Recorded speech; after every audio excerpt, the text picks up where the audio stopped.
Selamat sore pemirsa, Rapucam kembali menemani Anda dengan berita-berita aktual dan terpercaya dengan saya Rica. Oke, di sini sudah ada Putri Dianasari. Selamat sore Mbak Putri, apa kabar dengan saya Rica? Selamat sore. Oke, pertanyaan pertama, apa kaitannya OPM dengan organisasi Papua KKB? Apakah ada kaitannya? OPM singkatan dari Organisasi Papua Merdeka yang berdirinya tanggal 28 Juli 1965.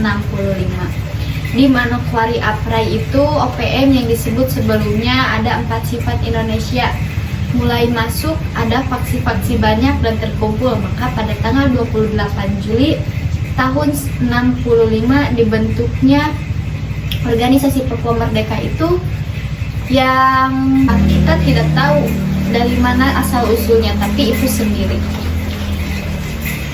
Berjuang untuk merdeka waktu itu ya, jadi sekarang ini kita lihat semua tidak jalan yang sesuai dengan keinginan masyarakat, dan saya yakin dan percaya bahwa semua ini sendiri yang tersendiri karena pejuang saya tahun. Kedua, artinya OPM dengan organisasi Papua atau KKB ini tidak berkaitan sama sekali, tidak ada garis misi yang sama. Saya pikir tidak ada sekarang, tidak ada karena orang opini itu dulu terdiri dari orang-orang sekitar pantai. Sekarang ini termasuk di pegunungan-gunung saja, kita di pantai sudah sadar bahwa kita harus membangun tanah Papua ini. Dalam bingkai NKRI saya sadar, sampai saya juga pulang kembali untuk membangun tanah ini, tanah Papua ini dalam cinta. Sekarang kita itu nggak usah pikir untuk Papua itu untuk mensejahterakan orang-orang Papua. Anak-anak muda bisa pergi sekolah, bikin tanda tangan saja, bikin tanda tangan kerja untuk mereka kembali untuk kerja. Hal-hal yang ini tidak ada dengan negara-negara kecil-kecil yang di Pasifik Selatan. Mereka datang lihat tanah Papua, mereka bilang kamu sudah merdeka.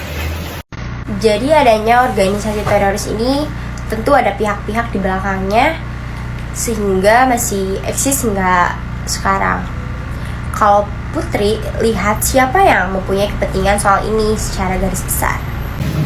Saya tidak lihat satu orang negara pun yang mau bantu sekarang, malah dengan terbunuh jawabannya orang-orang sipil. Seluruh negara-negara di Pasifik itu mengutuk dengan tindakan KKB yang membunuh orang-orang sipil.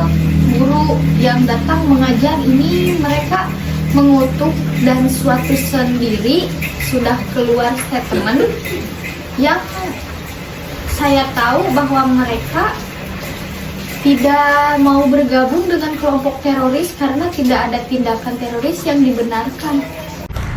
Adanya suatu organisasi teroris tentu ada tujuan.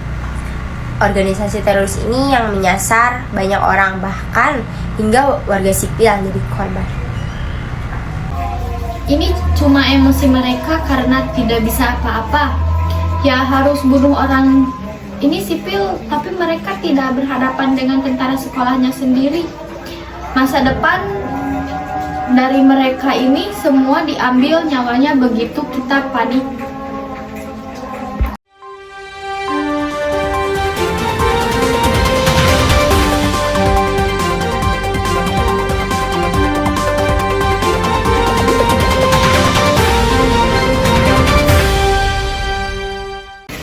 Kembali lagi bersama saya Putri Dianasari. Di sini saya akan bertanya kepada salah satu anggota OPM, yaitu Ibu. Ibu dengan siapa? Dan saya Haira. Baik Ibu, saya akan menanyakan beberapa pertanyaan. Yang pertama, faktor apa yang melatar belakangi gerakan OPM di Indonesia? OPM melakukan pemberontakan disebabkan oleh kekecewaan masyarakat Papua terhadap hasil peperangan yang dianggap tidak sah. Yang kedua, apakah OPM melanggar hukum internasional? Dalam perspektif subjek hukum internasional, OPM tidak termasuk sebagai subjek hukum internasional maupun sebagai kaum pemberontak yang mendapatkan pengakuan internasional. Karena OPM tidak memenuhi kriteria sebagai kaum pemberontak yang tertulis dalam Konvensi Den Haag 4 1907 dan Konvensi Jenewa 1949. Baik. Apakah organisasi Papua Merdeka termasuk separatisme? Organisasi Papua Merdeka atau yang lebih dikenal sebagai OPM adalah gerakan separatisme yang terjadi sejak tahun 1963. Pada tanggal 26 Juli 1965 terjadi pemberontakan untuk pertama kalinya di Manokwari. Selanjutnya, permasalahan apa yang ada di Papua? Akan masalah Papua antara lain diskriminasi dan rasialisme, pembangunan yang belum mengangkat kesejahteraan orang asli Papua, pelanggaran HAM, serta soal status dan sejarah politik Papua. Ya, dan yang terakhir, senjata apa saja sih yang dipakai pada saat itu? Senjata yang dipakai pada saat itu adalah M16, senapan mesin PKM, AK-47, dan AK-74. Baik Ibu, terima kasih. Saya kembalikan kepada Richa Ramadan. Oke, berita tadi menutup jumpa kita di acara Lapuca. Saya Richa, terima kasih dan sampai jumpa.